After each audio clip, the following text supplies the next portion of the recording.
If you earn good money, but can't explain where it goes. If your salary disappears within days. If you work hard, but have nothing to show for it. This message is urgent. My name is Yoing from Takoradi, Ghana, and for 18 years, I was a witch who created financial leaks in people's lives. And I want you to understand something critical. When money comes but never stays, it's not bad luck, it's not poor planning, it's spiritual sabotage. Someone somewhere has created holes in your financial container.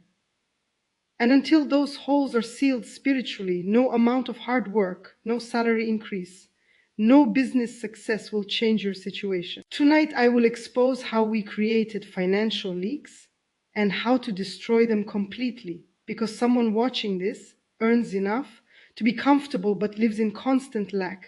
And tonight that changes. Before I met Jesus Christ, I operated in the financial drain division of the Satanic Kingdom. Our mission was to make sure hardworking people never enjoyed the fruit of their labor. We didn't stop them from earning. We stopped them from keeping. We created invisible spiritual holes. So money flowed in, but immediately flowed out. I was initiated at age 20 in Tori through my grandmother, a powerful witch. She taught me, let them work hard. Just make sure they never see the results. The first spiritual leak we created was the emergency leak. This is when unexpected expenses hit the moment money arrives. Your salary comes today, your car breaks down tomorrow, you receive a bonus, your child gets sick the next day, you get a contract payment. An emergency bill arrives immediately. These aren't coincidences. They are coordinated attacks designed to drain money the moment it enters your hands. I targeted a teacher in Kumasi named Mr. Edu. He earned a decent salary enough to save and invest. But every single month, the moment his salary hit his account, an emergency drained it. His wife needed medical treatment. His roof started leaking. His car needed repairs. His children's school demanded fees. Month after month, the same pattern. He couldn't save a single Azi. He thought he was unlucky.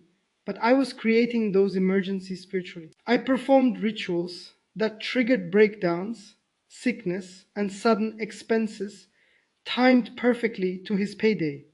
His salary was never the problem.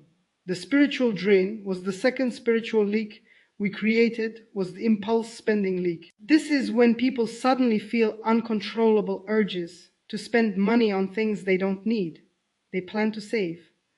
But the moment money comes, something inside them screams, buy, spend, treat yourself. And before they realize it, the money is gone. This isn't lack of discipline. It's a spirit of waste. We plan to ensure financial discipline becomes impossible.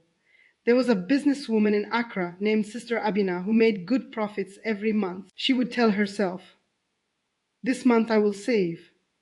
But the day her profits came, she would suddenly feel an overwhelming urge to shop.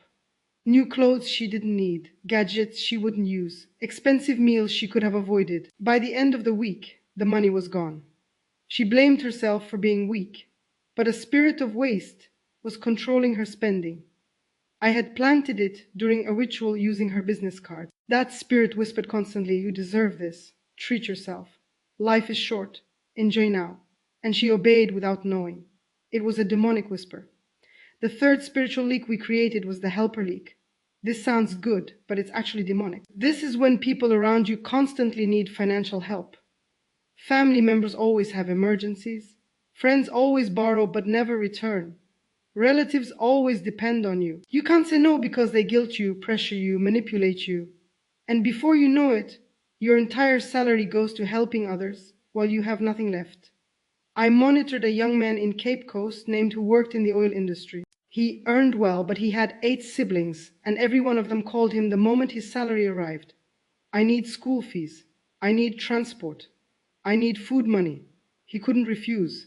He loved his family. But what he didn't know was that I had spiritually marked him as the family ATM. I placed a spirit of guilt and obligation on him, so strong that saying no felt like sin. Month after month he gave everything away. He lived in poverty while earning wealth. That's a financial leak. The fourth spiritual leak we created was the debt trap leak. This is when people fall into endless cycles of borrowing. They borrow to survive. then borrow again to pay the first loan, then borrow again to pay the second. The debt keeps multiplying and they can never break free. This isn't poor financial decisions. It's a spirit of debt we activate to ensure people stay financially trapped. There was a pastor in Tema named Reverend Mensah who fell into this trap. He borrowed money for a genuine need. But the moment he borrowed, we activated a dead spirit. That spirit made sure something else happened that required more borrowing. Then another emergency, then another. Within 2 years, he was drowning in debt. His entire salary went to paying loans. Yet the debt kept growing. He prayed.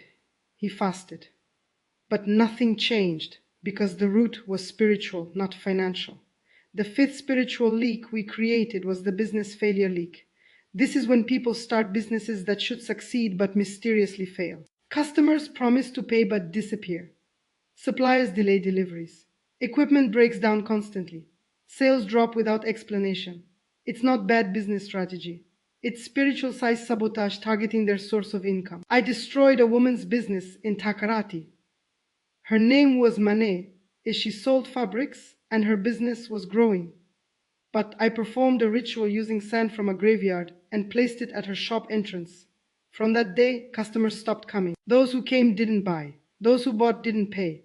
Within 6 months, she closed the business. Her hard work wasn't the problem. The spiritual blockage was, why do these leaks exist? 3 main reasons. First, generational curses. If poverty runs in your family, it's a generational financial curse from ancestral covenants. Second, personal sin, dishonesty, refusing to tithe, greed, stinginess open doors for poverty demons. Third, witchcraft attacks from jealous people who perform rituals to block you. The Bible speaks clearly about financial curses and blessings. In Haggai 16, God describes a financial leak. You earn wages only to put them in a purse with holes in it. That's exactly what we created. Spiritual holes in financial containers in Malachi 3:16. God promises to rebuke the devourer for those who tithe faithfully. The devourer is the spiritual force eating people's finances. In Deuteronomy 28:7-10, curses include financial struggle. Your basket and your kneading trough will be cursed. But verse 8 promises blessings. The Lord will send a blessing on your barns and on everything you put your hand to. After my deliverance in 2019 at the crusade in Kumasi, I wept for months. I had destroyed people's finances and blocked blessings. But when I met Jesus, I learned that the same leaks I created can be sealed permanently by the blood of Jesus. If you recognize these leaks in your life, here is how to seal them. First, repent for financial sins. Second, break generational financial curses. Third, renounce every witchcraft assignment against your finances. Fourth, anoint your wallet and bank cards with oil. Fifth, start tithing faithfully. Sixth, declare scripture over your finances daily. Let me give you a specific prayer to seal financial leaks. Pray this every morning for 21 days and watch what God does. Father, in the name of Jesus Christ, I come before you. I repent for every financial sin I have committed knowingly or unknowingly. Forgive me for dishonesty, greed, failure to tithe, and misuse of money. I break every generational curse of poverty over my life. Every covenant of lack signed by my ancestors, I nullify it by the blood of Jesus. Every witchcraft ritual performed against my finances, I destroy it now. Every spiritual leak in my financial container, I seal it permanently by the blood of Jesus. I command every emergency leak to close, every impulse spending leak to close, every helper leak to close, every debt trap leak to close, every business failure leak to close. No more will money come and immediately go from today. My finances are sealed, protected, and blessed. I declare that what I earn, I will keep. What I save will multiply. What I invest will prosper. I rebuke the divvara over my life. I command financial breakthrough, unexpected income, debt cancellation, and supernatural provision. My bonds will be blessed. My business will flourish. My salary will be enough. My savings will grow. I receive financial freedom in Jesus' mighty name. Amen. After praying, take action. Budget wisely. Avoid debt. Save intentionally. Give generously. Work diligently. If people constantly drain your finances, learn to say no with love. God blesses you to be a blessing, not to be an ATM. Let us pray one final time. Father, thank you for exposing the financial leaks in my life. Thank you for opening my eyes to see what the enemy has been doing right now. I seal every spiritual hoe by the blood of Jesus. I break every curse. I cancel every witchcraft assignment. I close every demonic door. From this day forward, my finances are under divine protection. Money will come and money will stay. I will save. I will invest. I will prosper. I will be generous without being depleted. I will help others without being drained. I declare financial freedom, financial wisdom, and financial breakthrough in Jesus' mighty name. Amen. If this message opened your eyes, share it with someone who works hard but has nothing to show for it. Subscribe for more revelations. Financial struggle is not always about how much you earn. Sometimes it's about sealing the spiritual leaks.